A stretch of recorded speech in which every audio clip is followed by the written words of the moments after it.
Hi, everyone, and welcome to the Elmira Pioneers Broadcast Network. And we're about to begin the bottom of the first inning here at historic Dunn Field as the Elmira Pioneers are taking on the Glens Falls Golden Eagles. Exciting way to end the top of the first for starter Sampson and the Pios as they got an inning-ending double play on a line drive to Nick Walker, and then he was able to tag the runner out before he returned to second base and complete the double play. And now, stepping into the batter's box is Joe Garana. First time this year that a hitter other than Chris Kalusian has been the Pios' leadoff man. Pitch to Garana is a strike. Garana in right field, replacing Kalusian after Kalusian was ejected from last night's game and suspended at least for this contest. And that one is fouled away, so Garana quickly behind in the count 0-2. Garana is an outfielder coming off his freshman season at Old Dominion, where he was a teammate of Nick Walker, who we'll see quite soon. And there's a breaking ball low. And the starting pitcher for the Glens Falls Golden Eagles is going to be lefty Brad Correo, I should say. And he misses inside. It's 2-2.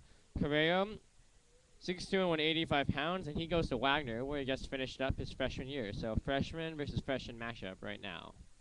The 2-2. And that one is going to hit apparently off the bat of Joe Garana, so the bat will continue. Looked for a moment like it may have hit him, but unfortunately for Garana, he will not take the base as the pitch hit right off the end of his bat. Here's the 2-2. Little bit of a breaking ball, and that will miss tight and low. And we will quickly have an exchange of balls between the pitcher Correo and the catcher, and that is Purcell. And the pitch is inside for ball 4. So great way to begin the game for Joe Garana as he draws the leadoff walk. And the Pioneers quickly with their first base runner of the game.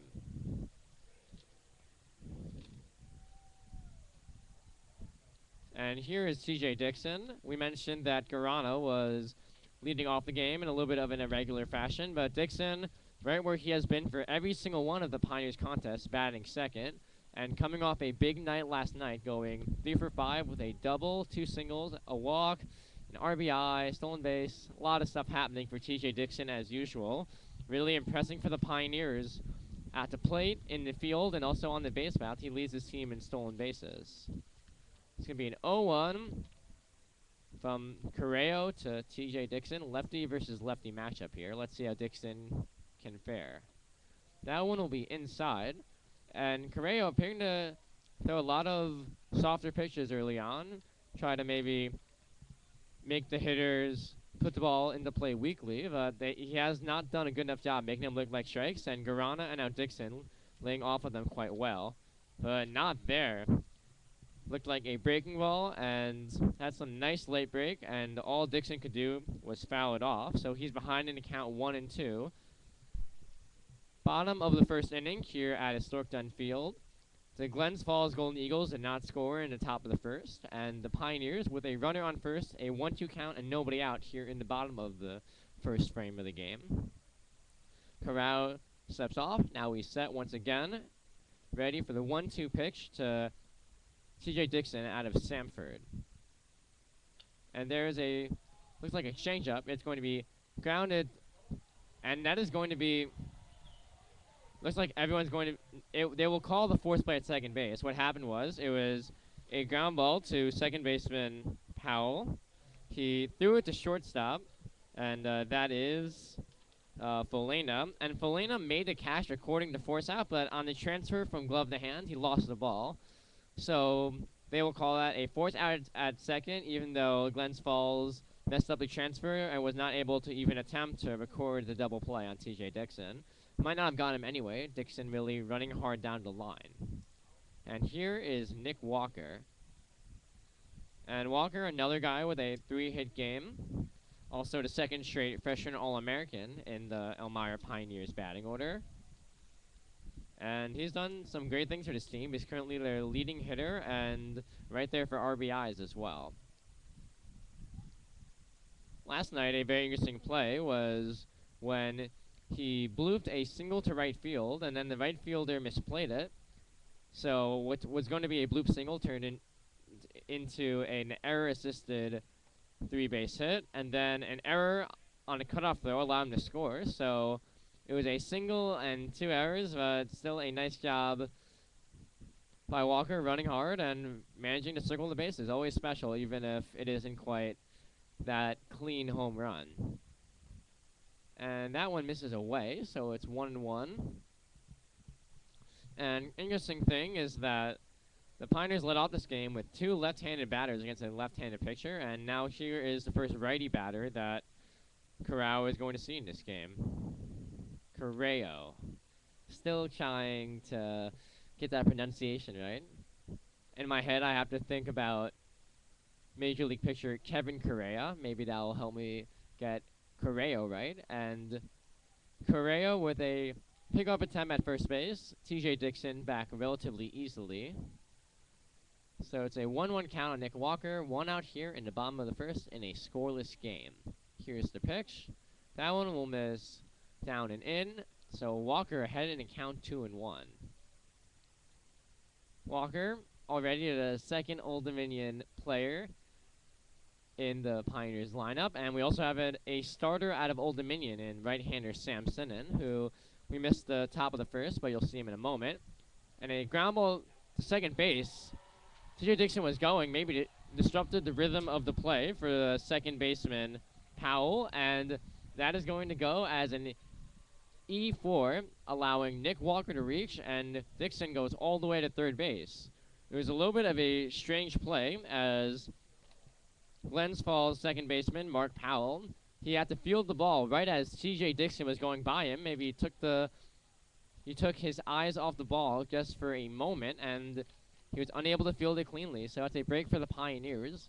With 1 out, they have a big threat, runners on first and third, looking to score the game's first run against Correo.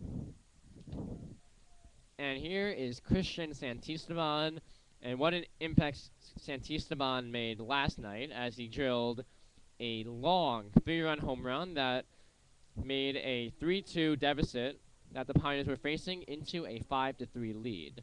Pioneers would win the game. It was the Pioneers entered that inning trailing 2-0. They managed to score twice to make it a 2-2 game, and then his home run made it 5-2. The Pioneers would win by a 9-3 score. Here's the 1-0 to Santisteban, and that one will hit him, so it will be the bases loaded, 1 out. And upcoming, the other player who homered for the Pioneers yesterday, and that is Zach Bellinger, the local product out of Elmira Heights in his 3rd go-around with the Elmira Pioneers. And the top of the Pioneers order really doing everything you could ask of it. 3 guys reaching base. You were assisted by the error, but really a nice job putting the ball into play, working some good at-bats, and refusing to go down swinging. So Pioneers forcing the Glens Falls defense to make a play, and Glens Falls has been unable to make them, giving the Pioneers a big threat here. And that one is outside. Never a good combination for Glens Falls when you have your defense making some shaky plays and Correo still trying to find the strike zone. That is a changeup, and it's lined into right field for a base hit. TJ Dixon scores, and Nick Walker will be held at third base. But there is an RBI single for Zach Bellinger, and there's the first run of the game. The Elmira Pioneers lead the Glens Falls Golden Eagles by a 1-0 score, with only 1 out here in the bottom of the first. And for Bellinger, really not trying to do too much with that pitch. You worry after a guy hits a home run, is he going to try to sell out for power? But there, he saw a pitch down and in, and just got his hands out in front of it and drilled a line drive into the open hole between the second baseman and the first baseman for an RBI single. And here's Taylor Hilston hoping to pad the Pioneers' early lead. And Correo deals. And that one misses outside, so Hilston ahead in count 2-0. Glens Falls with no place to put Hilson, as a walk or a hit by pitch would force in a run. Pitch for Correo, and here it comes. That is lined hard, fielded by the shortstop. Throw to second, one, on to first, and Hilson will just barely beat it out. Really a close play at first base, but Hilson running hard and finds a way to get aboard and allow another Pioneers run to score.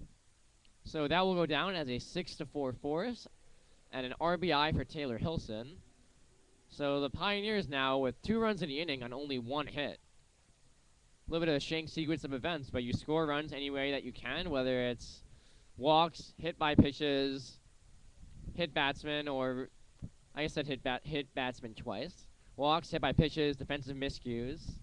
And they're really taking advantage of everything that Glens Falls is giving them. You can't give this Pioneers offense extra outs the way that they've been playing. There is a flare into left field, but it will go foul. The Pioneers have scored 20 runs in their last 2 games, both of which came against the Newark Pilots, and a long way to go in this one, but they're off to a very good start. Getting ahead by a 2-0 score here in the bottom of the first, and that won't be low, and Taylor Hilson will steal second base, totally uncontested. He has found a pitcher focused entirely on the batter, and he was able to take advantage. In the batter's box for the Pioneers is number 22, Drew Fisher, to catcher, and that one is inside, and it's 2-1. Another lefty-to-lefty matchup, and we've already seen Zach Bellinger contribute a big hit, and a couple of other lefties get aboard. And that one is waved at by Fisher and fouled away. Nice job by Correo, getting Fisher to maybe extend his zone and swing at a pitch just a little bit off. If you're a left-handed pitcher, your fastball, at least if you're throwing a four-seamer, will move away from a left-handed batter, and he started on the play and just made it move farther and farther off. There's a little changeup, and it's grounded up the middle, fielded by the shortstop, and the throw to first will be in time, and that will be it for the first inning. But at the end of the frame, it will be the Elmira Pioneers 2, the Glens Falls Golden Eagles only 1. Here on the Elmira Pioneers Broadcast Network, we will take our first break.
And we are back here on the Pioneers Broadcast Network, and Sam Sinnen allows a high fly ball deep left field, and John Armbrust is there, and he will make the catch for the first out of the inning.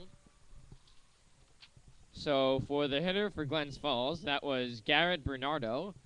He really hit that one a long way, but Dunfield is a big ballpark, and Armbrust able to range back and make the catch. So that'll be the first out of the inning for Sam Sinnen. An error reached behind him in the top of the first, but he did not allow a hit. And there's a strike. Sinnen coming off a spectacular performance in his first start. He threw a range-shortened complete game shutout and struck out 9. That one was inside, and the count now 2-1. Didn't even walk a batter, although he did allow 6 hits and a hit batsman. Here's the 1-1 from Sinnen. That one is fouled away. His command in the early going, maybe not quite as sharp as he would like, leaving a few too many pitches up, including that long fly ball by Bernardo, but he's recorded 4 outs without incident so far, and 1 strike away from out number 5. There's a line hard, but fielded by Santisteban. Nice job by the pitcher Sinnen covering, and that'll be the second out of the inning, so Sinnen now hoping to finish a quick frame after that fly ball by Bernardo gave Pioneers fans a little bit of a scare. Now hitting for Glens Falls is number 21, Ryan Dodge. And he's actually coming off his senior season of high school. Here in the Per Game Collegiate Baseball League, you're allowed to have 2 players who have not yet played a college game if they are committed to attend a 4-year or community college for the next season. And Dodge, one of those players, and considered talented enough to start games for this Glens Falls team. As he fouls that pitch back, and it's 1-1. Here's the pitch from Sinnen. And there's a strike. Count now 1-2. Sinnen once again, a right-hander out of Old Dominion. Pitched to a 2.22 ERA, mostly out of the bullpen. And there's strike 3. And that'll end the inning. So for Sinnen, a quick 1-2-3 frame. And at the end of 1.5, it is the Elmira Pioneers 2 and the Glen Falls Golden Eagles 0 here at Dunfield on the Elmira Pioneers Broadcast Network.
And we are back here on the Elmira Pioneers Broadcast Network, and a great start for the Pios, coming off 4 straight wins to take over first place in the Privet Game Collegiate Baseball League West Division. They are now leading the Glens Falls Golden Eagles by a 2-0 score at historic Dunfield.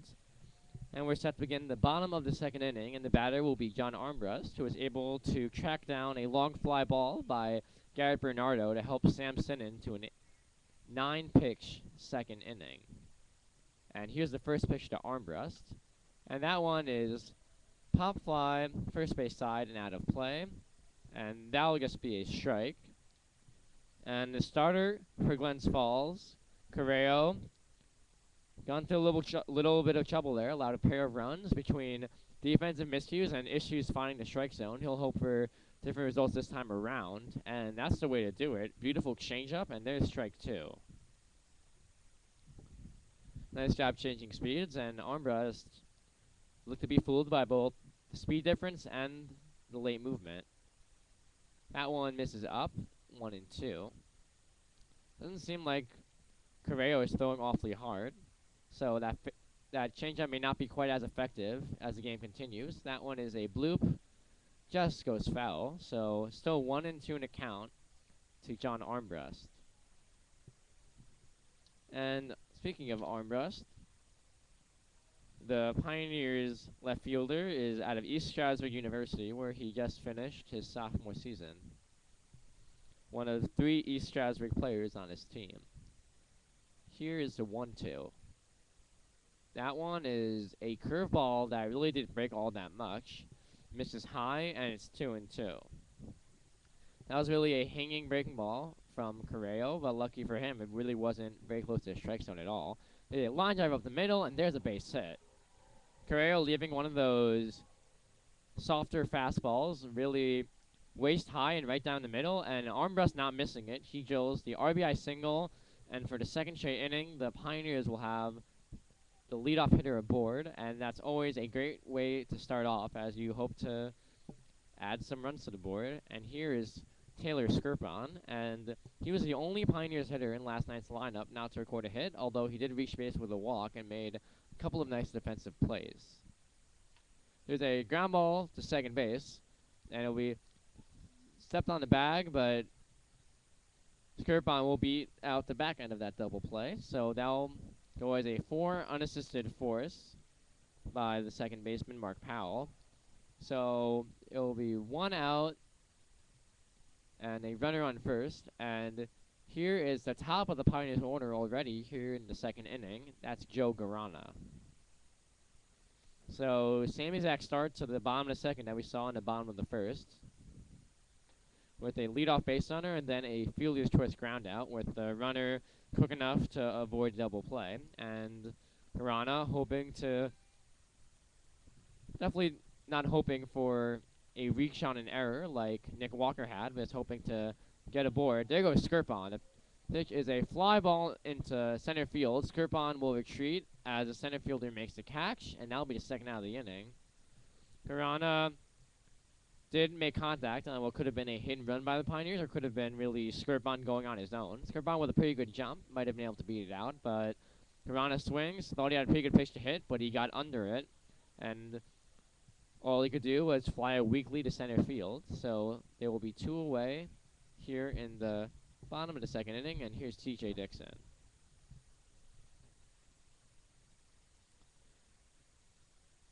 Correo hoping for a much quicker inning this time around, and Skirpon's going to be picked off. And that's the end of the inning. He went on first movement from the pitcher Correo, and he guessed wrong, and the pickoff will end the inning. That'll officially go as a 1-4 pickoff. Sometimes in baseball you see something called a pickoff caught stealing, and that would be if he's caught attempting to go towards second base, but when the first baseman is the one that tags him out, it was a 1-3 pickoff. The first baseman tagging him out, so the nice thing for Taylor Skirpon is that it won't go against his stolen base record, but that's really just a technicality. The Pioneers upset, they just lost their 2-out base runner, and that will be the end of the inning. So Sam Sinnen back on the mound, ready to take his warm-ups, and we'll take a quick break here on the Omaya Pioneers Broadcast Network as the Pioneers lead the Golden Eagles by a 2-0 score.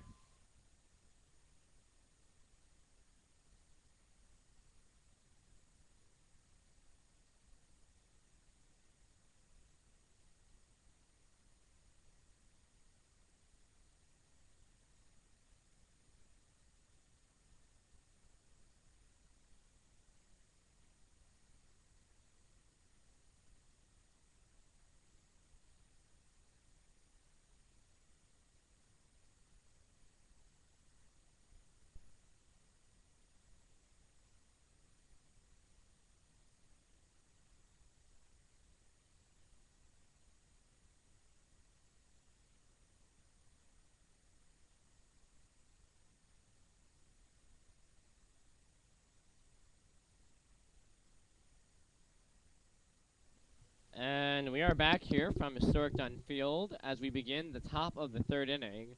And Sam Sinnen, maybe not quite as dominant as he was in his last outing, but he has not allowed a single hit, walk, or hit batsman, and he's thrown just 17 pitches through 2 innings. His first pitch is fouled away by infielder Jay Q Folina. He's out of Cabrillo, finishing off his sophomore year. A smaller player at 5'10 and 175 pounds. And he's a shortstop for Glens Falls. And there's a ground ball, second base. Skirpon charges. Throws the first in time.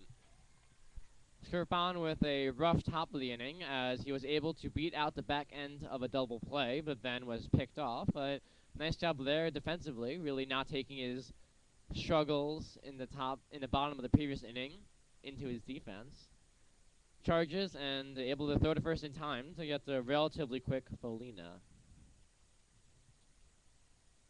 And now here is Purcell, the catcher for these Golden Eagles. And here is a pitch from Sinan. And there's a strike. Looked like a slider. Is able to catch the outside corner and get ahead in the count. Sinan working quickly. And here's the 0-1. That one will be a little bit too far outside, coming back with the fastball. And you have to love just how quickly Sam Sinan is working, keeping his defense involved and certainly awake. And Pioneers fans will love it if this game finishes just a little bit more quickly because of how quickly Sam Sinan is working. And for the Pioneers yesterday, they got their first outing of more than 5 innings from Bryson Ho, and Sinan hoping to keep his pitch count low and maybe match Ho's 7 innings. And there's a hard hit towards short, and Nick Walker gloves it, but he will not have a play. He was able to get a glove on it, but couldn't quite pick it up cleanly, and that will be the first hit for the Golden Eagles. Sinan there, missing up in his zone, and the hitter is putting a good charge into it for the base hit. Single by Purcell gives Glens Falls their second base runner of the game here in the top of the third. We have 1 out, the Pioneers holding a 2-0 lead, but the tying run now in the batter's box for Glens Falls in the form of Mark Powell. And first, a pickoff throw from Sinan. The runner Purcell back in time. And look out how big of a lead the catcher is taking off first base. Maybe a little more fleet-footed than usual at his position. And that pitch is high, and it's a 1-0 count. Sinan maybe being a little bit more deliberate with a runner on first. Certainly want to not get into too much of a rhythm so the batter can read you for a possible stolen base attempt. At the same time, Sinan just threw 2 pitches out of the zone, so if it ain't broke, you don't want to fix it. He's really looked very good, but now maybe taking a little bit more time between pitches, and correlation is not implied causation, but now he's behind in the count. Here's the 2-0. And there's a strike. Great frame job by Drew Fisher. That pitch, Sinan started it outside off the plate, trying to use the pitch's horizontal movement to make it a called strike. And it may not have gone there, but Drew Fisher sure made it look like it did to the umpire. And Sinan gets the strike call. And now we pick off the catcher. Second pickoff already in this game. The tag will be made by the shortstop Nick Walker, and there will be 2 away. And that was really a bizarre sequence. You have the catcher on first base Purcell, and he really didn't look like he was going. He was just caught flat-footed when Sinan delivered the pickoff throw to first baseman Christian Santisteban, who delivered to Walker to complete the pickoff. So now 2 outs, 2-1 count. And that one is fouled away.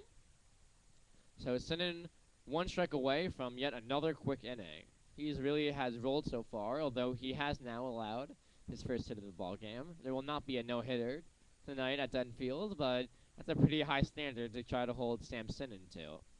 Here's the 2-2 pitch. That is lined hard and past Taylor Hilson. That will be a base hit. So the second baseman Powell reaches on the line drive single, and Taylor Hilson doing everything he could, making the dive, but it just got by him for the hit. Hilson has really been a very good defender for the Pioneers, and when he can't get that one, you know that really might not be another third baseman in the Perfect Game Collegiate Baseball League that would have gone that.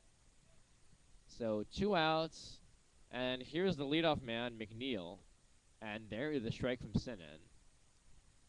Working that pitch quite well, starting it off the plate, making the hitter give up on it, and then catching the outside corner to these left-handed batters. Here's the 0-1 from Sinan to McNeil. That one is a ground ball to second base. Skirpon gloves it, throws to first in time, and that will be the end of the inning. So Sinan allows his first 2 hits of the ballgame, but escapes it without incident.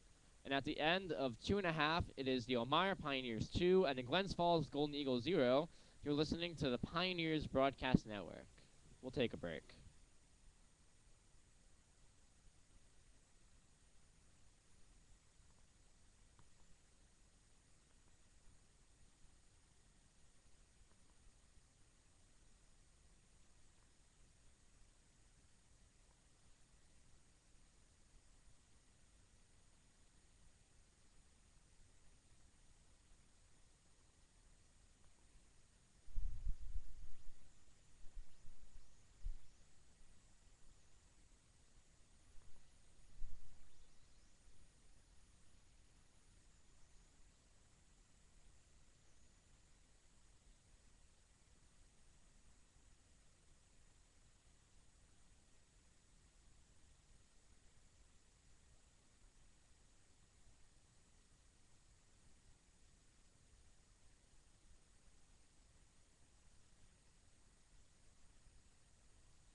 Hi everyone, and we are back here in the bottom of the 3rd inning from historic Dutton Field as TJ Dixon steps into the batter's box for his 2nd at-bat of the game.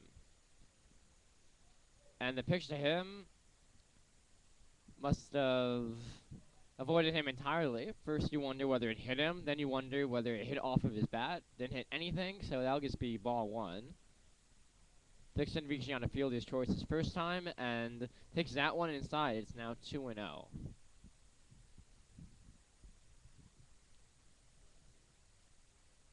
And Correa with a very strong 2nd inning and trying to continue that here. And a count now 2-1. And lefty to lefty, here's the pitch, and it is a fly ball into right center, but it is playable. And the center fielder for Glens Falls, that is McNeil, settled under it to make the catch, and there's one away.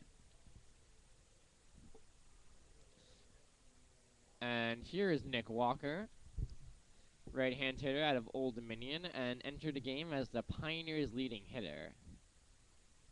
He's played both second base and shortstop for the Pios.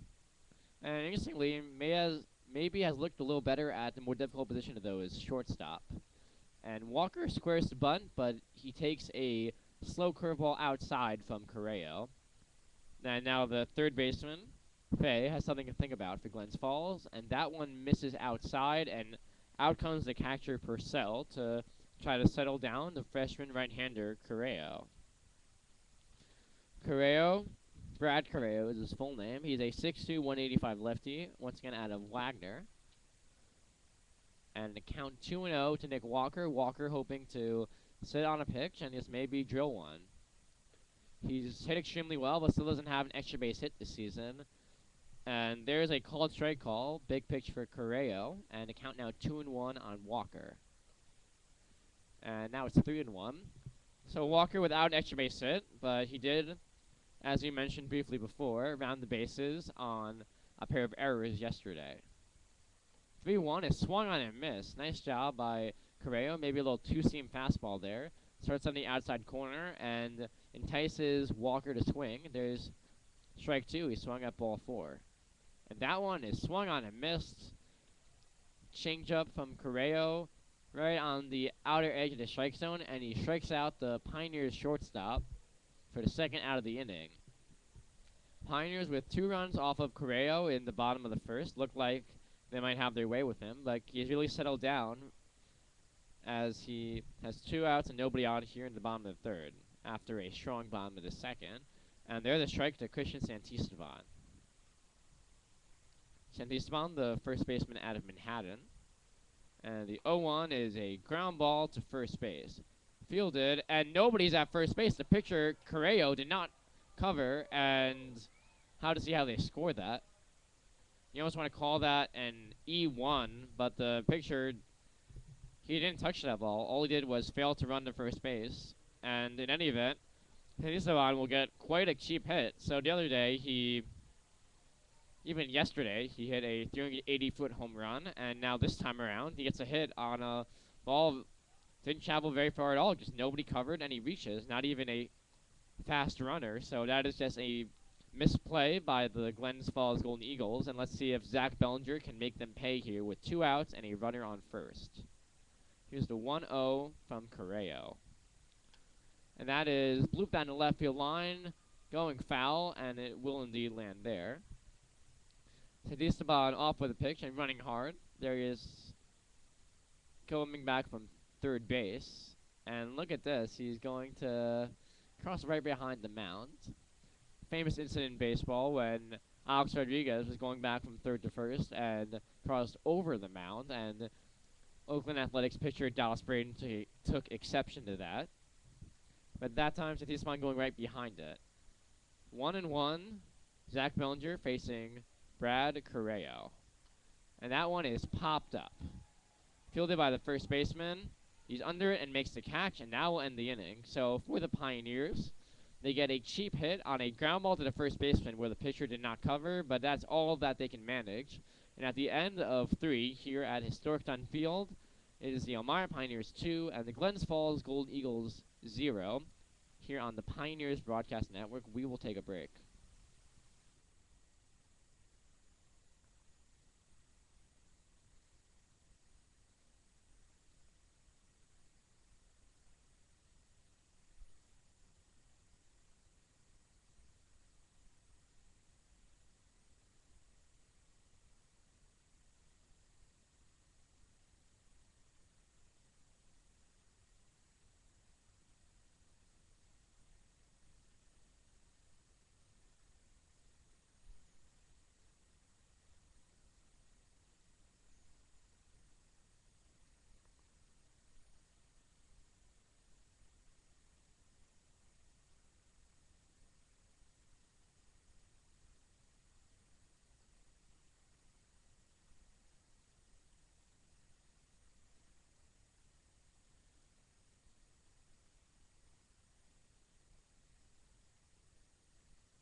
Hi, everyone, and we are back here on the Elmira Pioneers Broadcasting Network.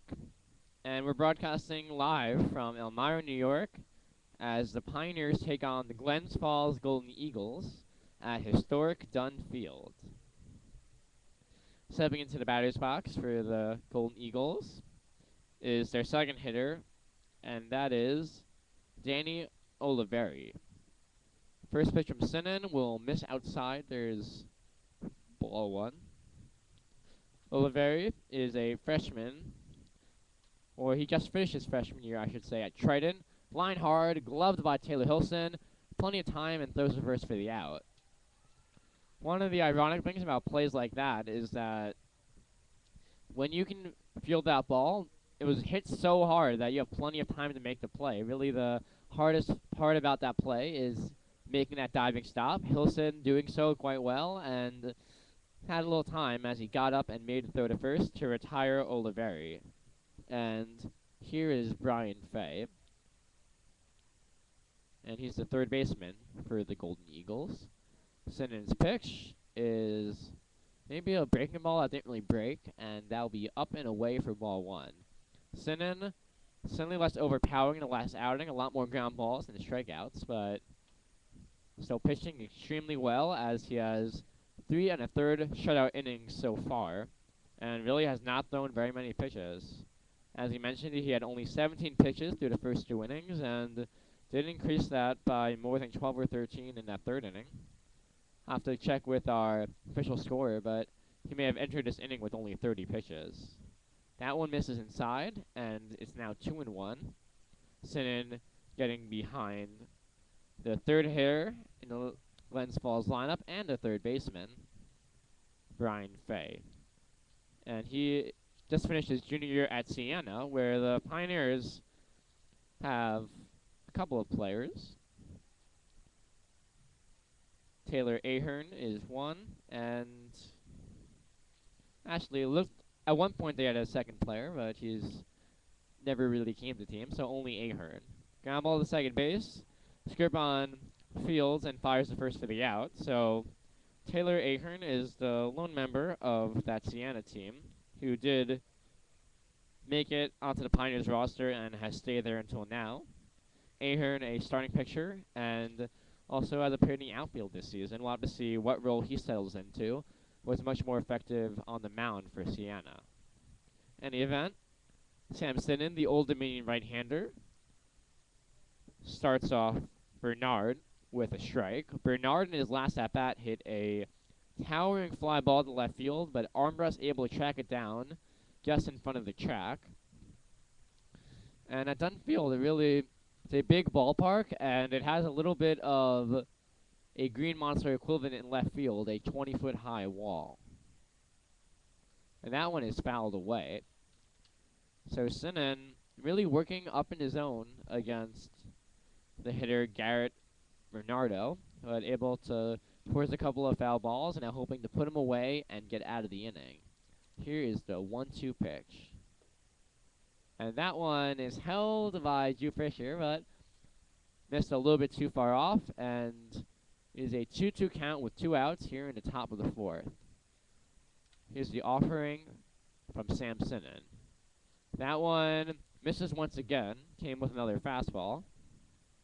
And Sinan very careful with Bernardo, almost a little bit too careful. You have 2 strikes and not really giving him a pitch that made him even consider swinging all that much. That one is grounded up the middle, off the glove of Sinan, but Skirpon stays with it and throws to first for the out. And at the end of 3.5, it's the Elmira Pioneers 2 and the Glens Falls Golden Eagles 0. Sam Sinan playing another great game, and we'll be back in a moment here on the Elmira Pioneers Broadcast Network.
Hi, everyone, and we are back here on the Elmira Pioneers Broadcast Network as Taylor Hilson steps into the batter's box to face the lefty for Glens Falls, Brad Correo. First pitch to Hilson will be bunted down to third baseline, but it will go foul. Hilson scoring at the last second and certainly had the element of surprise. The third baseman Fay was quite late getting there, but doesn't matter if you can't lay the bunt down fair. So that'll just be a strike on Hilson. Hilson, his first time, hit a ground ball, and he was able to beat out the back end of a double play to score a run. And that one misses inside from Correo, so it's a 1-1 count. The Pioneers scored both their runs in the bottom of the first inning on a single by Zach Bellinger and that aforementioned fielder's choice RBI from Hilson. They count now 2-1. The Pioneers hoping to finally extend their lead after Correo rebounded with 2 shutout innings.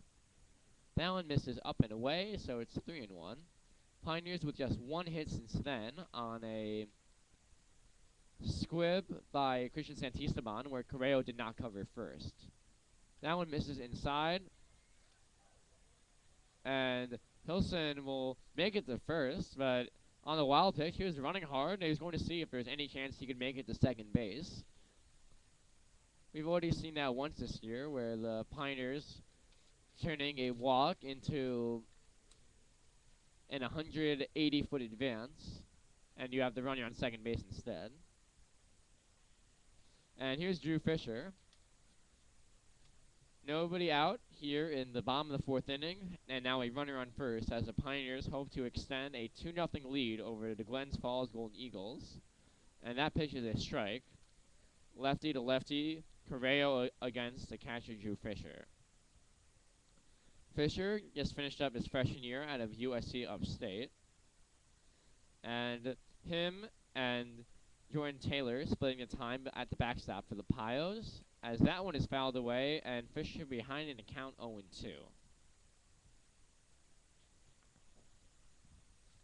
Pioneers with a runner on first after the walk to Hilson, and Hilson is a threat to go. Already has a stolen base in this game, really uncontested, in fact. There he goes again, and he's picked off, but will they get him in time? Yes, they will. So that's already our 3rd pickoff of the game, and at least the 2 for the Pioneers. It's both the same exact mistake. Going on first movement when the lefty Correo wasn't actually delivering to the plate. When you're a lefty, you have a little bit more wiggle room. When you lift up your foot, you can deliver it to first instead of delivering it to home every time.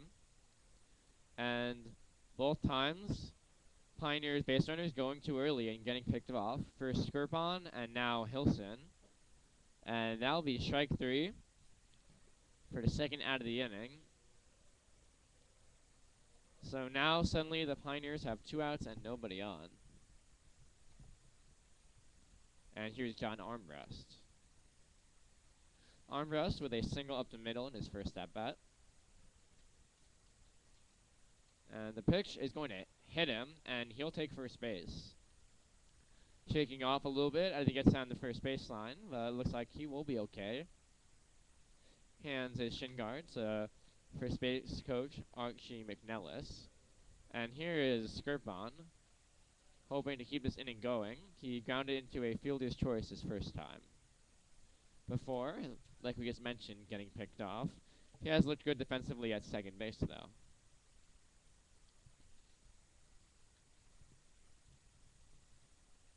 And the first pitch from Curacao.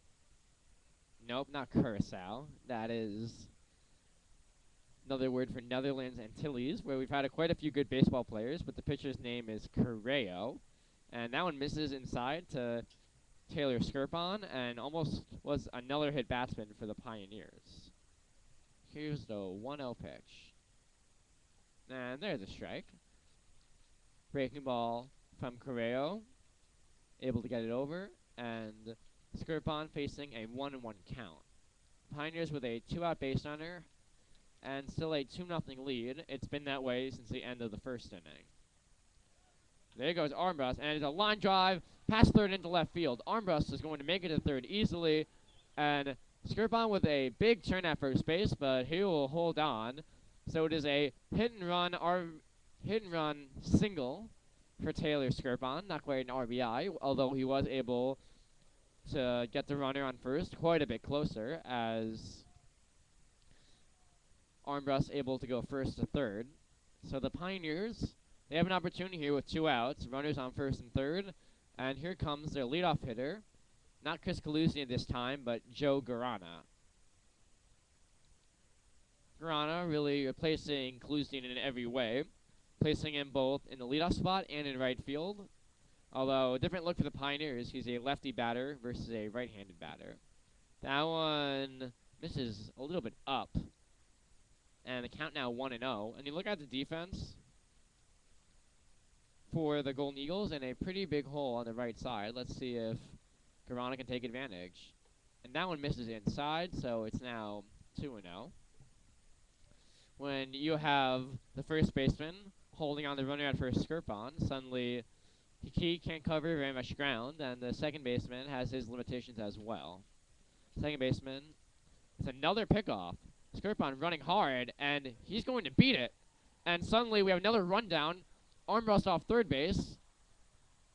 And he'll slip, and that'll be the end of the inning. So, quite a bizarre sequence of events there. You have Taylor Skirpon about to get picked off again, but he beats the throw. So, technically, that might have been a stolen base. I guess we'll have to see exactly how the official scorer sees that one. But it's supposed to be a pickoff. Instead, he reaches second base, but John Armbrust, who's waiting to see what was going on at third base, he ventures too far off the bag, and he gets caught in a rundown of his own. Tried to do a little bit of a move, but he slips and is tagged out easily by third baseman Brian Fay. And the Pioneers fail to score. They have runners on first and third with 2 outs, and once again, the inning ends without the batter even having a chance. And right now, we're having God Bless America here at Dunfield as we will take a break. The Pioneers still lead the Glens Falls Golden Eagles by a 2-0 score. They'll be back.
Hi everyone, and we are back here from historic Dunfield.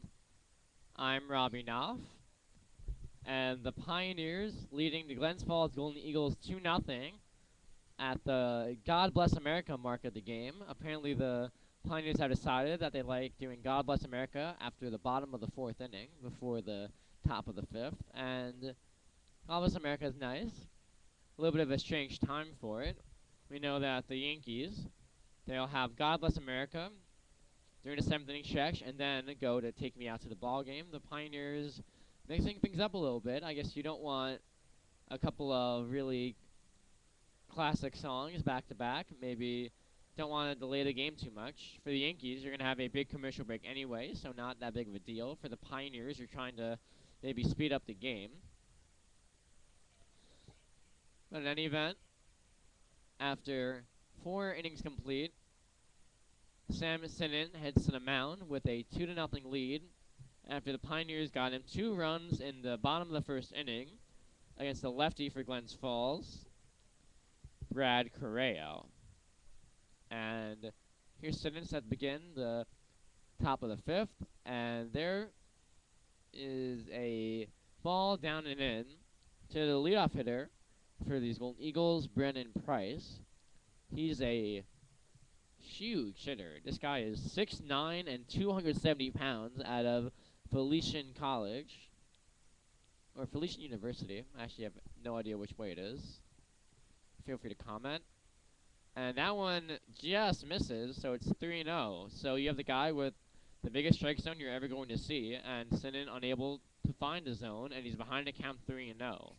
Hasn't walked a batter yet this season, and now he has. the big first baseman, Brandon Price, drawing the walk.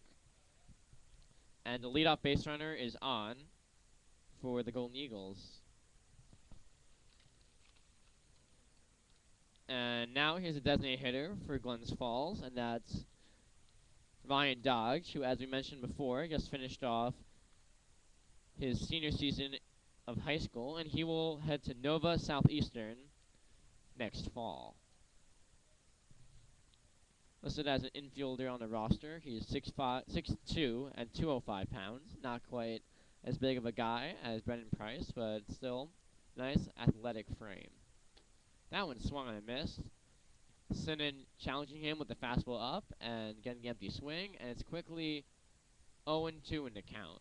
Sinan hoping to overcome the leadoff walk. And he's set once again and deals. That one's outside. Sinan really getting back to that good rhythm on the mound.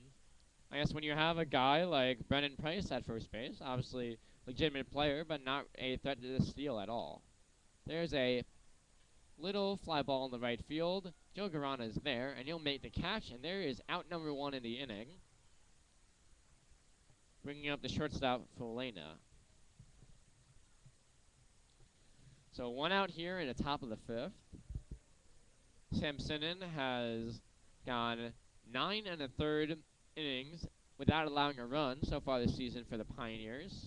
He has allowed 8 hits. And the Old Dominion right-hander really coming to Pioneers to see what he can do as a starting pitcher after working in relief at Old Dominion. I just had a commenter chime in. It is Felician College that Brendan Price attends. Thank you for that. Here's the 0-1, and that was a breaking ball that didn't break from Sam Sinan, and the count now 1-1. That's a little bit of a scary pitch. You leave the breaking ball up, and the hitter, Folena, had a chance to take a big swing, but looking fastball, and despite the breaking pitch hanging, he just wasn't ready for it, and he simply took it for a ball instead of putting a swing on it. And there's a strike as Sinan goes back to the fastball. Hitting breaking balls, at least occasionally, they can be effective. You have a pitch up in the zone where the hitter they're only expecting a fastball in that spot, and suddenly you're throwing a slower pitch, maybe a pitch that even if it doesn't get the desired downward movement, might have some horizontal break. There is a changeup, and it is popped into center, and T.J. Dixon there making the catch. He'll throw to first to complete an easy 8-3 double play. And off the bat, it really looked like that loop from Folena was going to drop, but T.J. Dixon covering a ton of ground and turning the double play easily, catching Brendan Price out of Felician College off first base, and that will be the end of the top of the 5th. So Sam Sinan with 10 shutout innings to begin his Pioneers tenure, 5 in his last start and 5 in this game, and at the end of 4.5, it's the Elmira Pioneers 2, the Glens Falls Golden Eagles 0, here on the Elmira Pioneers Broadcast Network.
And we are back here from historic Dunn Field as the Elmira Pioneers lead the Glens Falls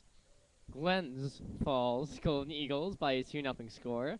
I'm sure the residents of Glens Falls would not like it if I cut out that S. Their team trailing, and the Pioneers hoping to pad onto their lead. Here's Joe Garana leading off. And that one well inside. Garana had to get out of the way to avoid being hit by the pitch. Count now 1-0.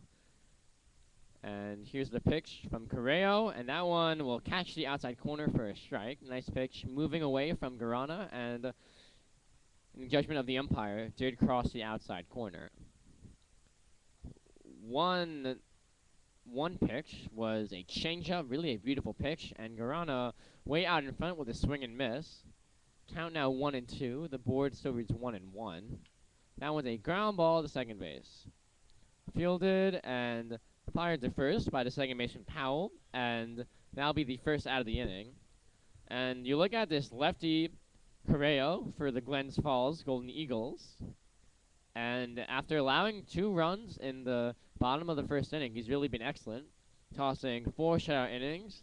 His only hit allowed since that frame was a ground ball by Santisteban, where Correo himself failed to cover first base. Here's TJ Dixon trying to start something again. Pioneers have had some base runners, but they've also gotten picked off twice and really picked off a third time. And that one will hit TJ Dixon, and he'll reach first base. We've seen a couple of those already in this game as well. Last inning ended when Taylor Skirpon was picked off of first base, but he wasn't actually tagged out. It was a rundown, and he managed to play it well enough to get into second base safely, but John Armbrust was maybe too enthusiastically watching what was going on. He got too far off at third base, and he was caught in a rundown to end the inning. So really a bizarre sequence last frame, and Pioneers hoping for something more simple and something more successful as they hope to push across the third run of the game. You look at Correo, and really very good numbers. Allowed a few too many base runners, but only 2 runs on 4 hits through 4 1/3 innings thus far. And out comes the pitching coach for the Glens Falls Golden Eagles, trying to settle down his rising sophomore left-hander, Correo. For the Pioneers, Sam Sinnon's been excellent. We have needed to see manager Matt Bursch come to the mound. The interesting thing about the Pioneers is that they don't really have a pitching coach. They do have Archie McNellis and Brian Hill as assistant managers, but it's really Matt Bursch who does all the mound visits and everything in that vein. So even if it's just to talk to a pitcher, Bursch is the guy who will come out. But you look at the Golden Eagles, and like most teams, they do have a true pitching coach who, if you need to settle down a pitcher, you send him out as opposed to the manager. So 1 out here in the bottom of the 5th inning. Nick Walker coming to the plate after a 3-hit performance last night. And here's the pitch. That one will miss inside. Count now 1-0. Walker delivering a trio of singles and scoring a pair of runs. And there's a strike, and count now 1-1. Walker has been the 3rd hitter for the Pioneers since arriving early in the season. Not quite at the beginning, but pretty close. And entered this game as Elmira's leading hitter. Really has been a big lift to this team. His defense sometimes hasn't been that great, but making up for it in the batter's box and even on the base pass. Maybe not a burner like a guy like TJ Dixon, who's currently on first, or Chris Kalustian, but very smart base runner, and he's made some things happen for the Pioneers thanks to that. Here's the 2-1. That is a ground ball to third base. And there's the throw to second from third baseman Brian Fay. And he got it to the second baseman Powell for second out of the inning, but Walker running too hard. That's all that the Glens Falls Golden Eagles could get. So 2 outs, a runner on first, a familiar situation for the Pioneers, as cleanup hitter Christian Santisteban comes up to the plate. Santisteban hoping to follow up his 3-run home run yesterday with another big day, but he has been pretty quiet so far.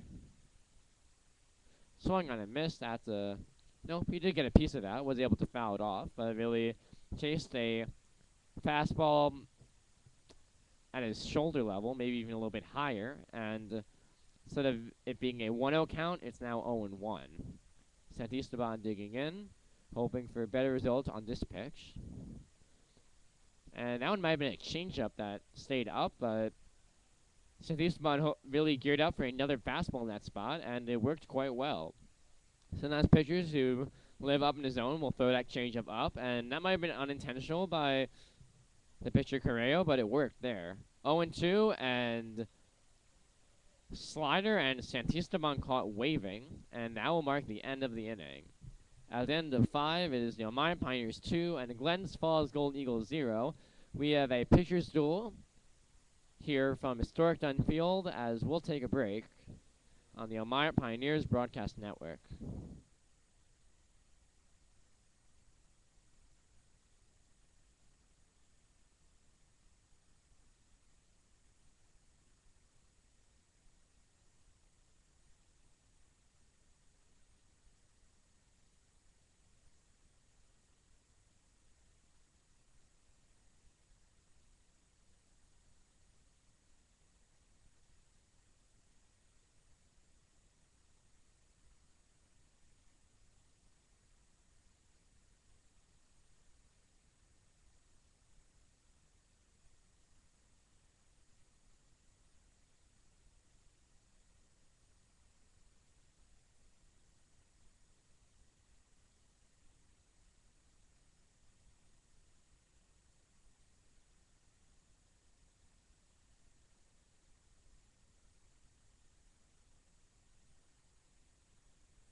Hi everyone, and we are back here from historic Dunn Field as the Elmira Pioneers leading the Glens Falls Golden Eagles by 2-0 score, and all that's happening in the bottom of the first inning as Sam Sinnen prepares to work against Purcell, the catcher, here in the top of the 6th. Purcell with the first hit for the Glens Falls Golden Eagles, and there a pitch fouled away, and Sinnen ahead in the count 0-1. He's done a nice job working ahead of hitters, and he did allow a pair of hits in this game.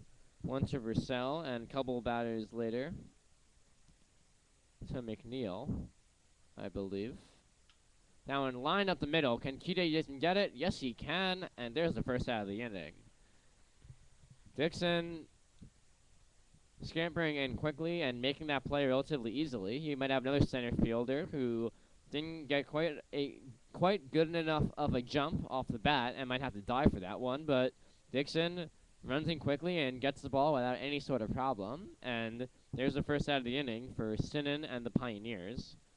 Here is Powell, the second baseman. Mark Powell, to be exact.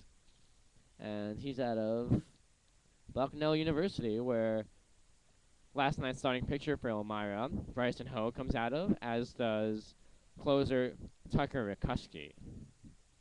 Ho, as we mentioned a little bit before, went 7 innings last night, allowing only 2 runs on 5 hits, striking out 6 while walking just 1. A dominant performance.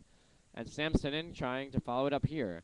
Ground ball to third. Wilson's throw will be just in time. Nice stretch by Christian Santisteban at first base. And that'll be the second out of the inning as Sinnen close to getting out of this frame. And it's hard to believe that he would not come out for the 7th inning if he's able to escape this inning without any further trouble.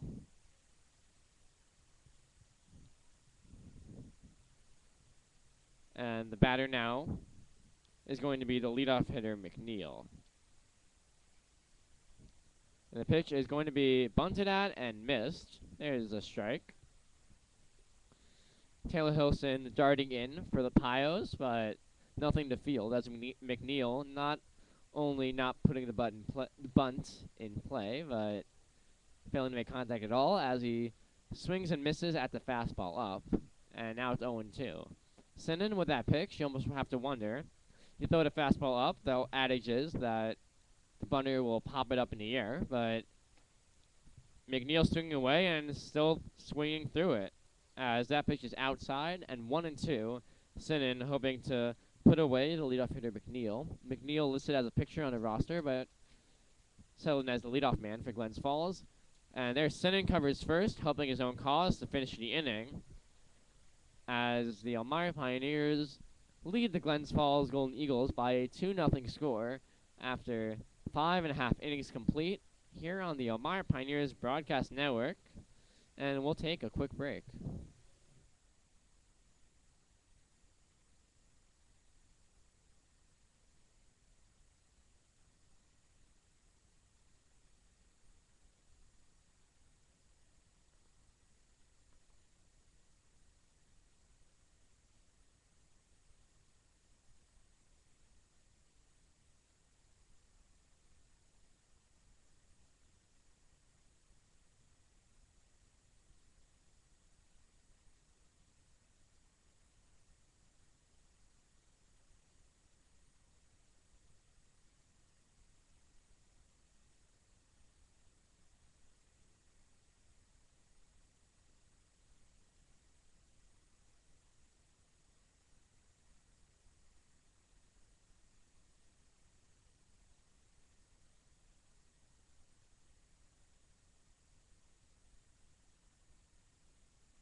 Hi everyone, and we are back here from Dunfield, as we have a new pitcher for the Glens Falls Golden Eagles finally. Pioneers will have to be happy about that. It is right-hander Kevin Cohen. And a quick glance at the stats, and he's really looked excellent. He has not allowed a run in 6 2/3 innings pitched, although his first pitch to Zach Bellinger is outside for a ball. He has not been overpowering, striking out only 3, but just 2 hits and 1 walk allowed in 6 2/3 innings pitched. And that one's fouled away by Bellinger for strike 2. Also, 6 2/3 innings across 3 appearances. This guy can provide length, so Pioneers will have a tough time adding on against a pitcher that's really looked very good for Glens Falls so far this year. Changeup swung on and missed, and Bellinger behind the count 1-2. Bellinger with the Pioneers' first RBI in this game on an RBI single. And that one is a fly ball in the center, relatively lazy fly ball. And Nick McNeil is there, and he makes the catch, and there's out number 1. Bellinger entering the game hitting .286, a double, a homer, and 5 RBIs. And able to add RBI number 6 in the first, but he's been another member of this Pioneers offense who's really has been quiet since then. Here is Hilson.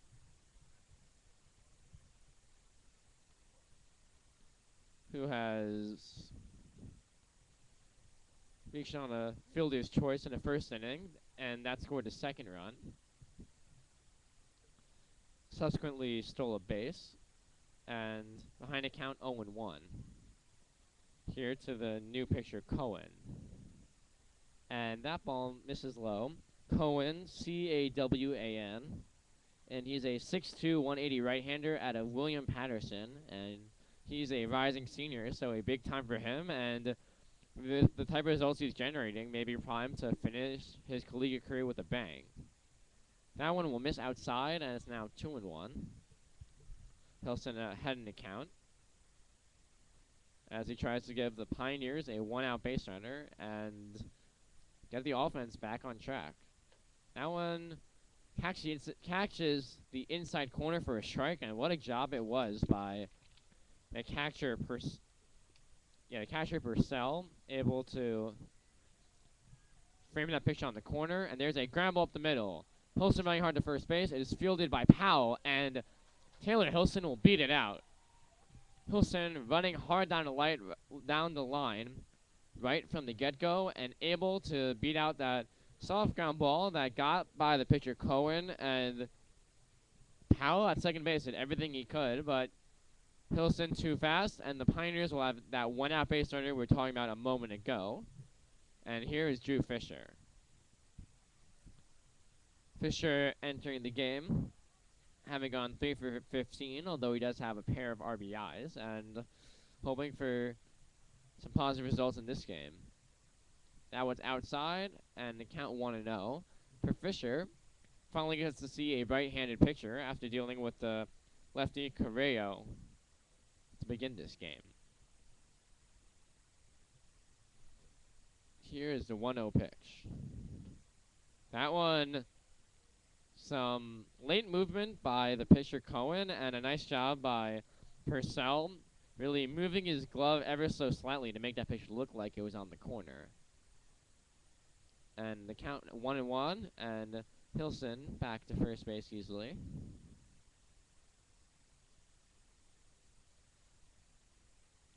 And a commenter tells me that it is not Cohen, it's Cowan.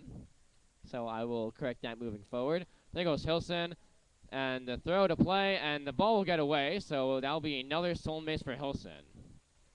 So Cowan, the right-hander for Glens Falls, quickly in trouble. As runner on second with 1 out, the Pioneers poised to push their second run of the game across. Their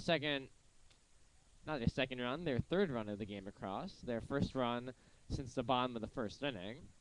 As Fisher has an opportunity here, trying to deliver a base hit and score Hilson from the second base after Hilson reached out an infield single and then stole second. The windup and the pitch. That one is a ground ball to second. Hilson will move to third, but it will be a ground out for Drew Fisher. A little bit sketchy at the end for the first baseman Brendan Price, as he had a little bit of trouble finding the bag, but for Cowan and the Golden Eagles, that's a big out. So 2 outs, and it will take a hit or an error for the Pioneers to push another run across as John Armbrust comes to the plate. Armbrust with a single and a hit by pitch in this contest. And Cowan deals. There's a strike.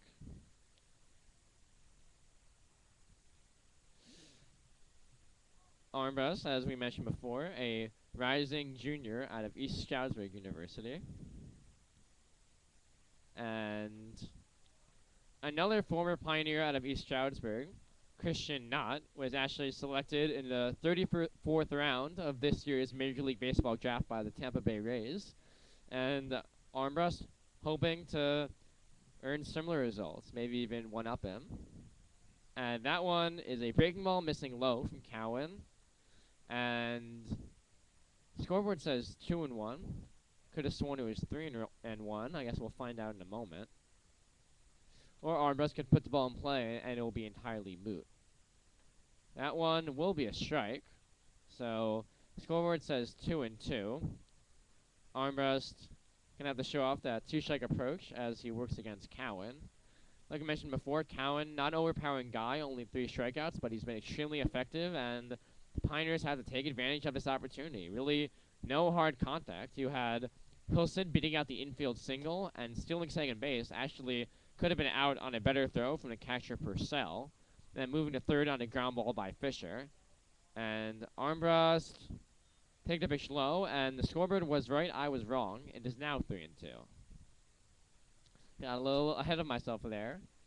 So it will be a payoff pitch, and a big one here, as the Pioneers have a runner on third with 2 outs and a 3-2 count in the bottom of the 6th inning. They lead this game, but it's only 2-0. They'd love to extend that. That one is swung on and missed. We said that Cowan was not a strikeout pitcher, but came up with maybe a changeup there and was able to catch Armbrust swing to end the inning. So at the end of 6 complete from Stork Dunn Field, it is the Elmira Pioneers 2 and the Glens Falls Golden Eagles 0 here on the Pioneers Broadcast Network. We'll take a quick break.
Hi everyone, and we are back here from historic Dunfield in Elmira, New York, as the Elmira Pioneers lead the Glens Falls Golden Eagles by a 2-0 score.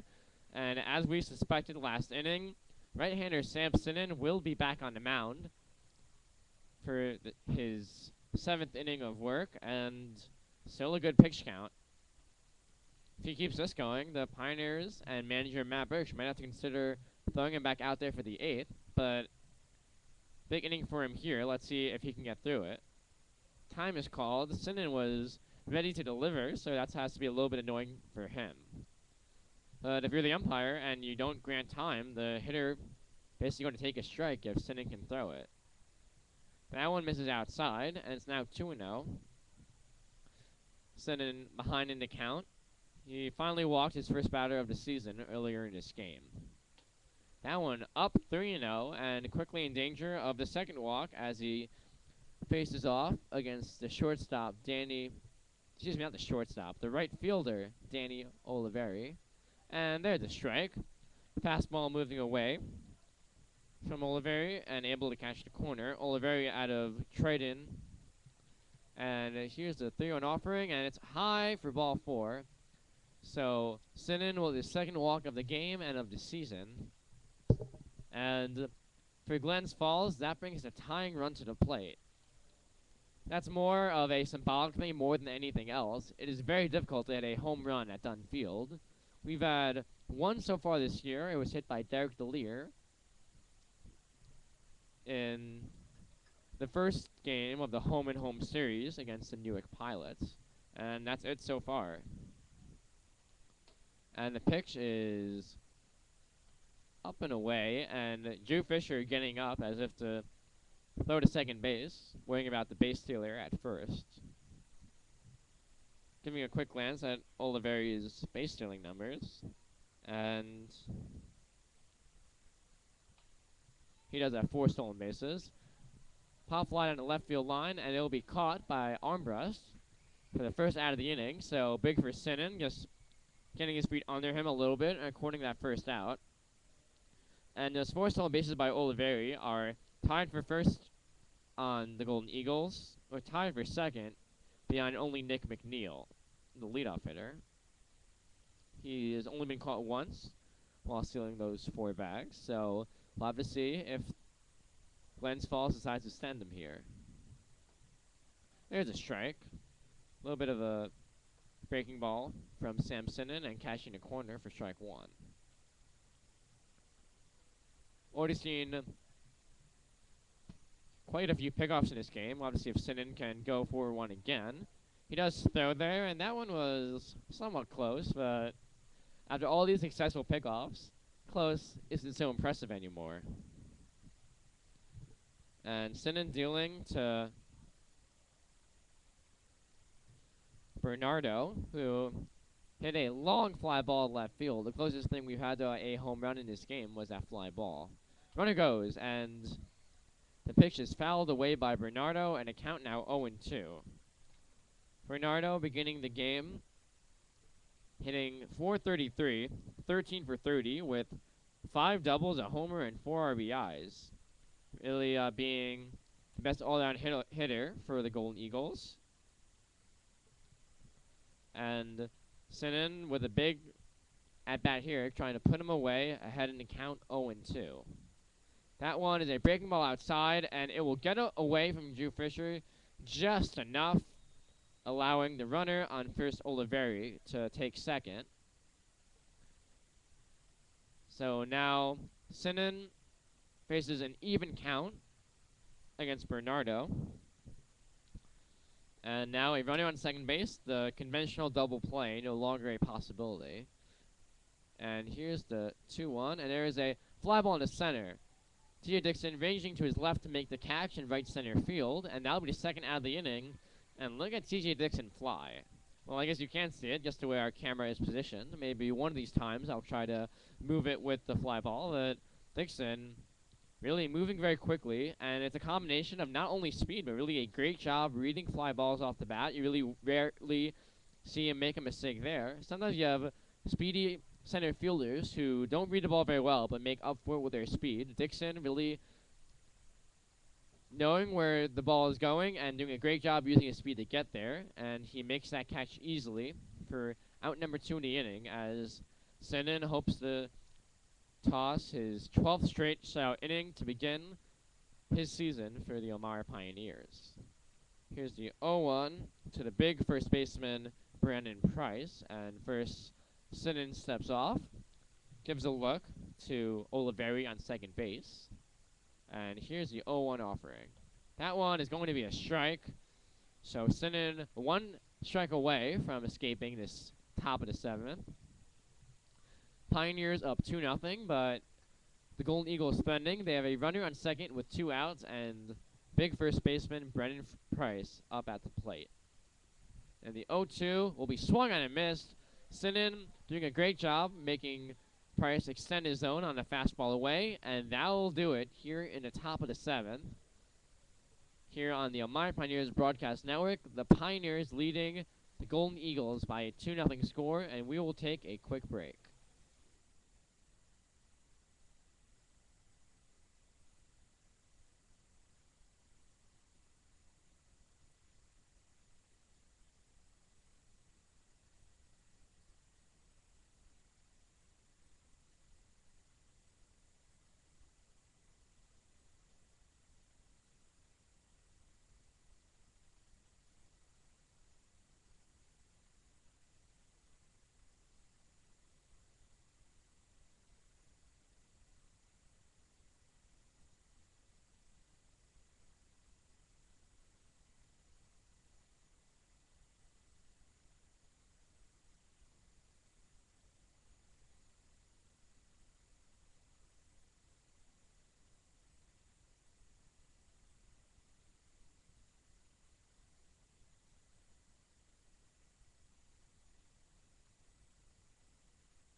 Hi everyone, and we are back here after the 7th inning stretch in Elmira, New York at Dunn Field as Taylor Skirpon steps in the batter's box to begin the bottom of the 7th inning.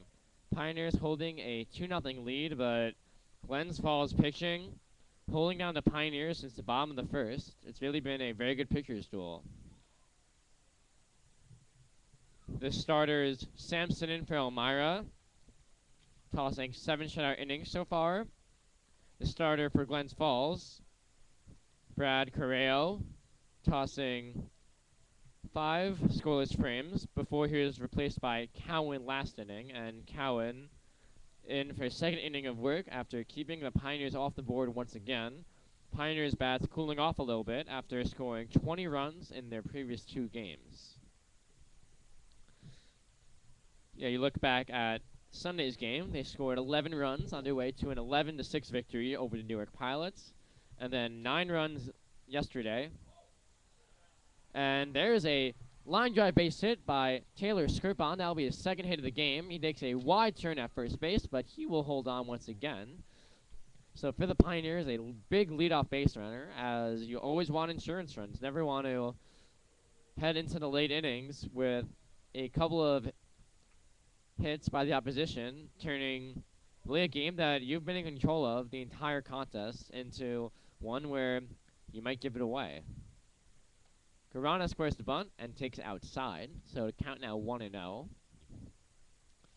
Interesting to see how the Pioneers will play this. Do you play for the 1 run and try to bunt Skirpon the second base? You have Skirpon try to steal.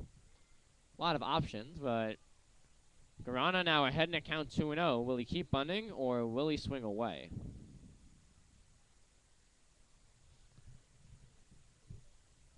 So Garana, if you're not aware, replacing the suspended Chris Kaluzdian. And there's a bunt right back to the picture. His only play will be at first, so a successful sacrifice bunt for Joe Garana as Taylor Skirpon moves up to second base. You can see Skirpon clapping, applauding his teammate for laying down that bunt successfully. And Garana replacing Kaluzdian in a leadoff spot and in right field after Kaluzdian was ejected in the first at-bat of yesterday's game. Really a bizarre sequence as he blooped what looked to be a single to right field before the right fielder threw him out, and really was not a fan of the call at first base. And it's totally a bizarre sequence. You almost can't blame him after such a bizarre play, but he'll miss this contest. We'll have to see if he is out for any subsequent games. But Garana filling in for him and doing a pretty solid job. The pitch from Cohen to TJ Dixon is a ball, so Dixon ahead to count 1-0 with a runner on scoring position and only 1 out. The pitch from Cohen is a bloop foul, and will it be caught by the third baseman? No, it will not. He catches it on 1 bounce, and there was a point in baseball history there where that would be considered an out, but you'd have to go back to the 19th century.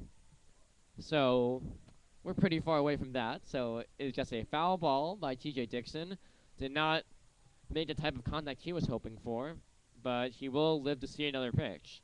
A lot of foul room here at Dunfield, but also a lot of ground for the third baseman to cover, and he just could not quite get there quickly enough. 1-1, Dixon in a batter's box against Cowan. And Cowan set, and here's the pitch. Bunted by Dixon and missed. So count now 1-2, trying to surprise the Golden Eagles a little bit, but unable to execute, and now faces a 2-strike count. When you have Dixon's speed, bunting is always a realistic possibility, but when you don't execute and you cost yourself a strike, it's always a frustrating situation. And Cowan steps off. Skirpon goes back to second base, and if you're Cowan, nobody covering, you're not going to make that throw, but now Skirpon might take a secondary lead that is a step or two shorter. So, benefit worth really no cost at all. And there is a fly ball in the right field, and it will be gloved. And off goes Skirpon to third base, and he will get there successfully. So the put out made by Danny Oliveri, although it is a productive out for TJ Dixon as Skirpon moved up to third, but a 1-out productive out is a whole lot different from a no-out productive out, as it will take a 2-out hit from Nick Walker for the Pioneers to push another run across.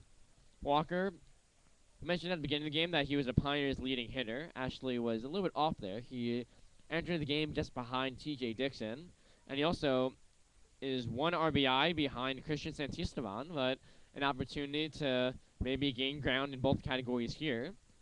If he's able to drive in Skirpon from third, that would be his 8th RBI of the season to match Santisteban. Derek Villier also was set with 7 RBIs for the Pios. And there's a line drive to left. Will it be caught? Yes, it will on a slide by Garrett Bernardo, and that'll be it for the Pioneers in the 7th. So the Pios threaten. They get Taylor Skirpon as far as third base after the leadoff hit, but that is all they can do as the pitcher Cowan pulls him down. At the end of 7 innings of play is the Elmira Pioneers 2 The Glens Falls Golden Eagles 0 here on the Elmira Pioneers Broadcast Network. We'll be back in a few.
Hi everyone, this is Robbie Knopf, and we are back here from Elmira, New York, as the Pioneers lead the Glens Falls Golden Eagles 2-0 on the Pioneers Broadcast Network.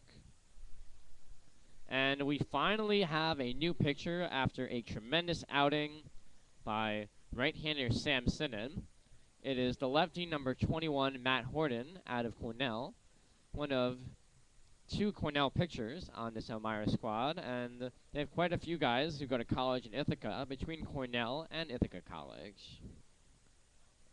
And for Sam Sinnen, 7 innings of shutout ball, allowing just 2 hits, although he did allow a pair of walks.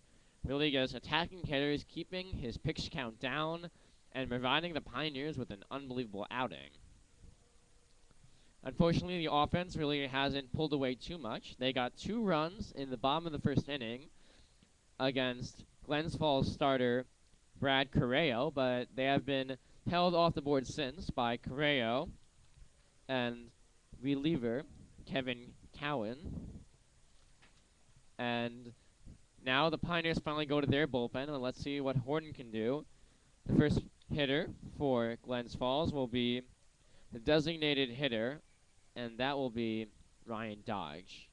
That one outside, and count 1-0 to Dodge. Horton entering the game, having allowed just an unearned run in 4 innings of work, striking out 4 while walking 1, so a nice start for him. A 1-1 count to Horn dealing with the hitter Dodge, and that one is fouled off of Dodge's foot. Taylor Hilson thought that he had an easy ground ball out, but not quite work out that way, and we'll have to see what's going on here.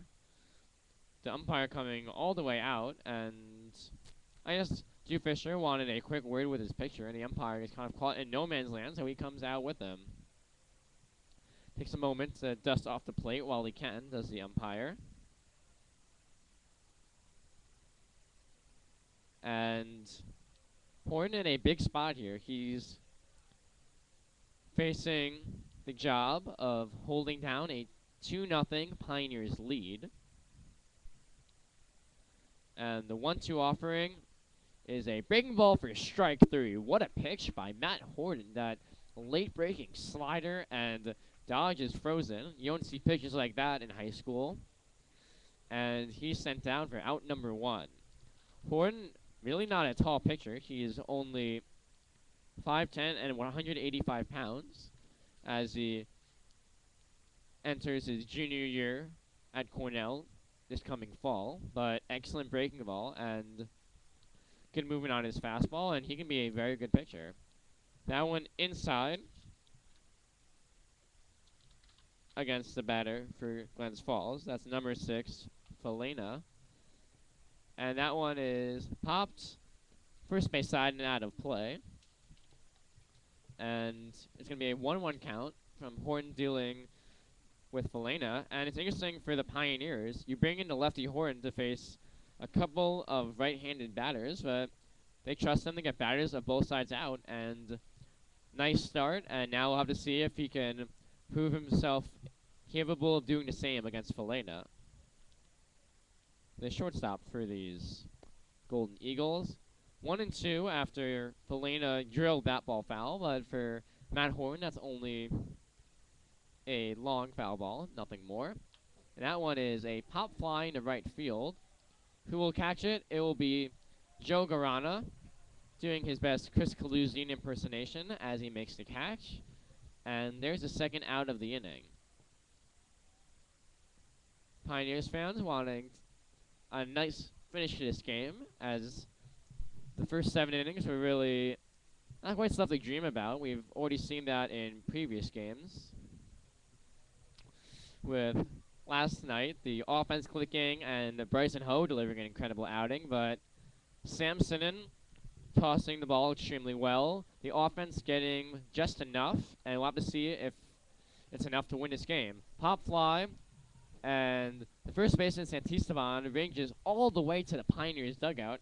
Really a great effort trying to track that ball down, but unable to get it.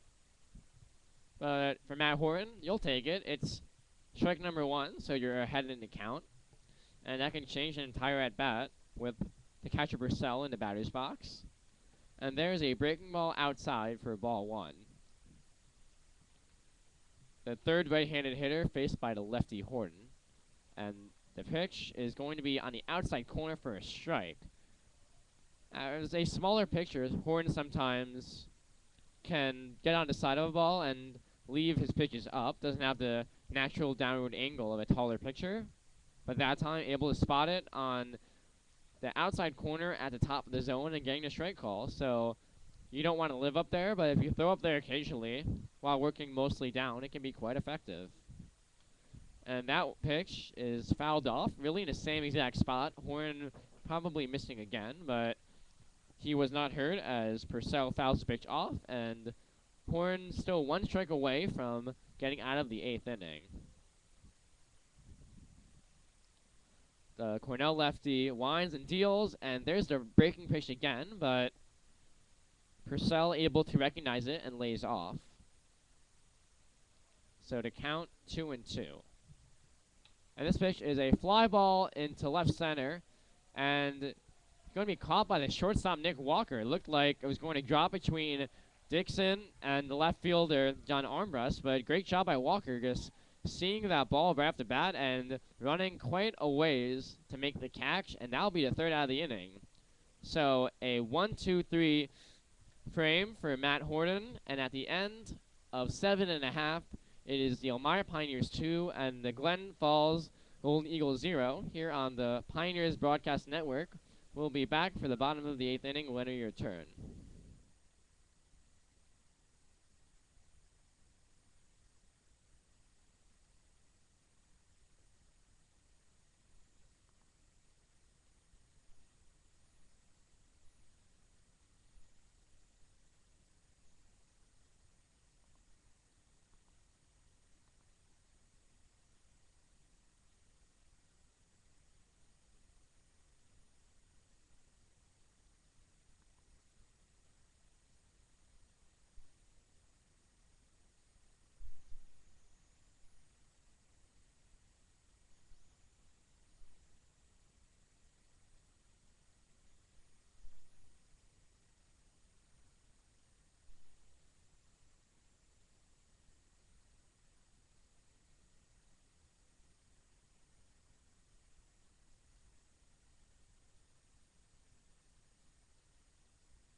Hi, everyone, and we are back here on the Elmira Pioneers Broadcasting Network.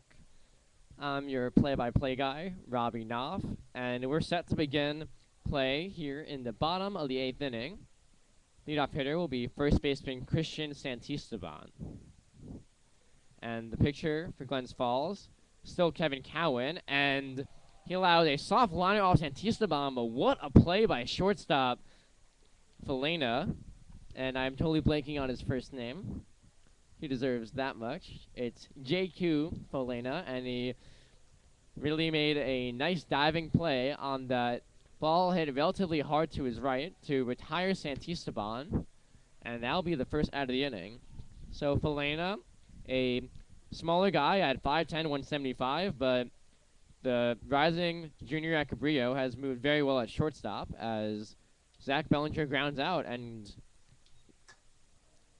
the pitcher, Cowan, has thrown just a couple of pitches and already has 2 outs. This might be the quickest inning of the Pioneer season if Taylor Helston decides to swing early in the count.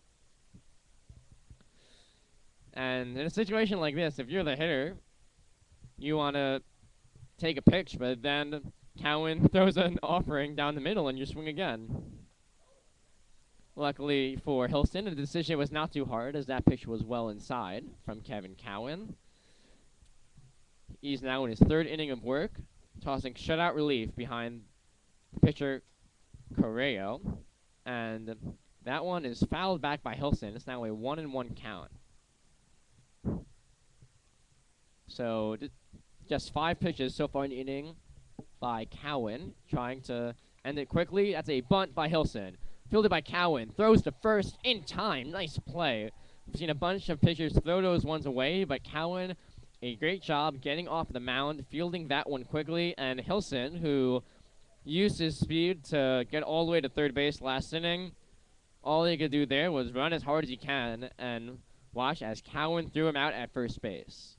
So at the end of 8 innings of play, it will be the Elmira Pioneers 2 and the Glens Falls Golden Eagles 0 after a super quick inning by Kevin Cowan, and we will have a new pitcher for the Elmira Pioneers. And you would have to expect that it will be closer Tucker Rakuski out of Bucknell. We'll confirm that in just a moment, as we'll take a quick break here on the Elmira Pioneers Broadcasting Network.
Hi, everyone, and we are back here on the Elmira Pioneers Broadcast Network from historic Dunn Field in Elmira, New York. And on to pitch, the 9th inning for the Pios will indeed be right-hander Tucker Rakuski, the Pios closer. Did some closing at Bucknell in his junior season, but really coming out to the Perfect Game Collegiate Baseball League trying to get even more comfortable pitching the 9th inning. And already this year, he does have a pair of saves, but he's made the games at least a little bit too interesting. He's only allowed 2 hits in 3 innings of work, and he has struck out 5, but also 4 walks, and you want to see him just get a little bit more comfortable here on the mound and dominate the way he's capable of doing with his stuff. When you have your closer, you really want a late inning reliever with that dominating arsenal, and Rakuski arguably has that. Good fastball, very good breaking ball, but he has to be able to command his pitches and get out of these 9th innings without making the game too interesting. He does have a slight margin for error as the Pioneers hold a 2-0 lead, but if you're a Pios fan, you definitely do not want to see him stretch the limits of that 2-0 lead. And the leadoff hitter for Glens Falls will be the 9th place hitter and the second baseman, Mark Powell. Here's Kuski's first pitch, and that one misses just high. Kuski pitches out of a deceptive delivery. Can be especially hard against right-handed hitters. Of course, the first batter is a lefty, so he might actually see the ball a little bit better from the junior right-hander Kuski. Second pitch is a line drive into left field, coming on his arm rust, and he'll play it on a hop. And that was really going to be a very tough play. Maybe Armbrust considering diving for a moment, but nice job just to keep that one in front of him. A single you can live with, a double, and all of a sudden you're in trouble. So nice job by Armbrust, just keeping that one in front of him. And it has to be stated that it seems like everyone who the Pioneers have put in the outfield has really shown nice defensive ability. Also, we have T.J. Dixon in center, moves extremely well. Chris Kalusian moves well in a rocket arm in right field. Garana showing what he can do. Runner started and stopped as McCuskey just blows that pitch right by the leadoff hitter, Nick McNeil.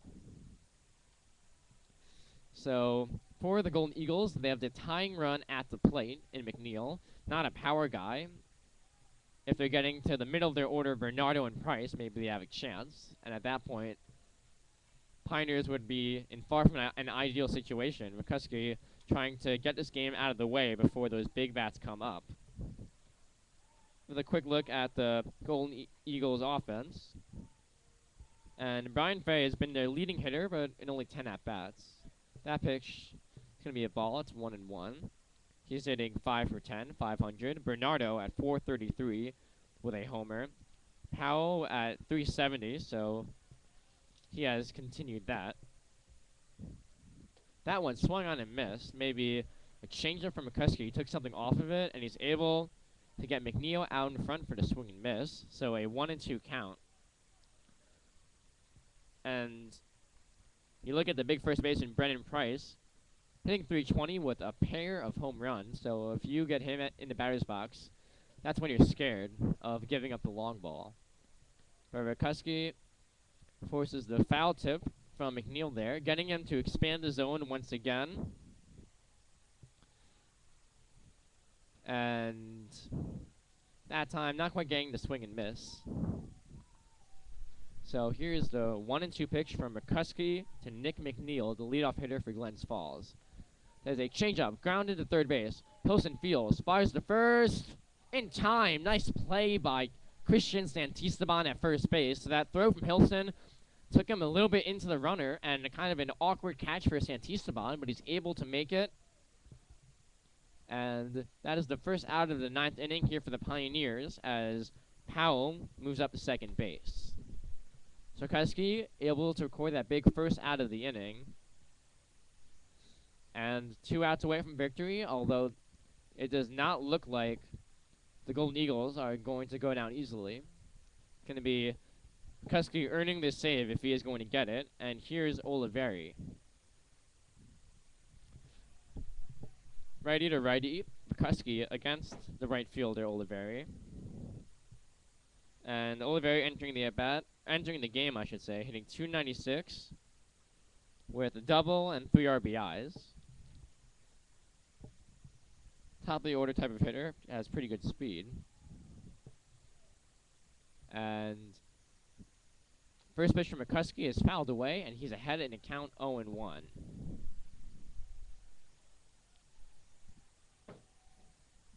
McCuskey, originally from Ridgewood, New Jersey, attending Lucknow. And I'm from New Jersey as well, as I guess commented, actually from the same county as McCuskey. And when we're in New Jersey and we hear New York, we think pretty close. Okay, it's not that far away. For me to get to Elmira is a 4-hour and 45-minute bus ride, so really quite a distance. But McCuskey seeing a nice opportunity with the Pioneers and coming all the way out here to take it. And now hoping for his 3rd save of the season right here. And that one misses outside, so it's 1-1 to the right fielder Oliveri. And third baseman Brian Fay is on deck. Kuski hoping to record a second out of the inning without that runner scoring from second base. And that one is well fouled down the right field line. Actually did not go out of play. There's just a lot of foul ground here, but you look at the right fielder Joe Garana, and he's playing a little bit more towards right center field, and he had no chance at that one. Would have had to have quite a bit better than top of the line speed to get that one. Garana does run well, maybe a guy capable of playing center field if the need ever arises for the Pios, but no chance there. But 1-2, Kuski getting the ground ball to short. Fielded by Walker. Throws to first in time, and there is out number 2. And Powell does advance to third base, but McCuskey and the Pioneers just 1 out away from victory. This has really been the pitchers dominating all the way. The Pioneers scoring 2 runs in the bottom of the first against the right-hander for Glens Falls, and that was Brad Correo. But Correo really settling down after that, tossing 4 shutout innings before giving way to right-handed relief. Excuse me, Correo was a lefty. I'm sorry. And then he gave way to right-hander Kevin Cowan, who managed to toss shutout baseball for the next 3 innings. So those 2 runs were all that the Pioneers could muster, and McCuskey hoping that it'll be enough for him to provide a margin in this game, and it's a pop-up to third base. Pilson there, and he will make the catch, and the Elmira Pioneers have won their 5th game in a row, beating the Glens Falls Golden Eagles by a 2-0 score. The Pioneers out onto the field with high fives abound. Certainly the offense not having the type of night it was looking for. Really great job by the Golden Eagles pitching, but Pioneers pitching was just a little bit better. Sam Sinnen will pick up the victory after 7 shutout innings, allowing just 2 hits. Matt Horton with the 1-2-3 eighth, and then Tucker Rakuski does allow the base runner, but able to get through the 9th without allowing a run, as the Pioneers improve to 7-3 on the season and remain in first place in the Perfect Game Collegiate Baseball League West Division with a 2-0 win over the Glens Falls Golden Eagles. And yeah, really an exciting game and a different type of win for the Pioneers. They've won a couple of times with a great offense, but that's not the way baseball works. That really is going to happen every single game. You have to find a way to win the nail-biters, and that's exactly what they've managed to do in this game. Last couple of contests, you have to love the starting pitching by the Pioneers, and the pitching keeps performing like it has the last couple of days. Obviously, you want your offense to explode for 9 runs or even more, like it has quite a bit lately. But when your pitchers can dominate, you can just get a couple of runs across. That can be enough to win, and that's exactly what the Pioneers did here. So I'm Robbie Knopf, and from the Elmira Pioneers press box at Historic Dunfield in Elmira, New York. So long. We will see you tomorrow night as the Elmira Pioneers beat the Glen Falls Golden Eagles by a 2-0 score. And once again, so long, and we hope to have you listening in once again soon.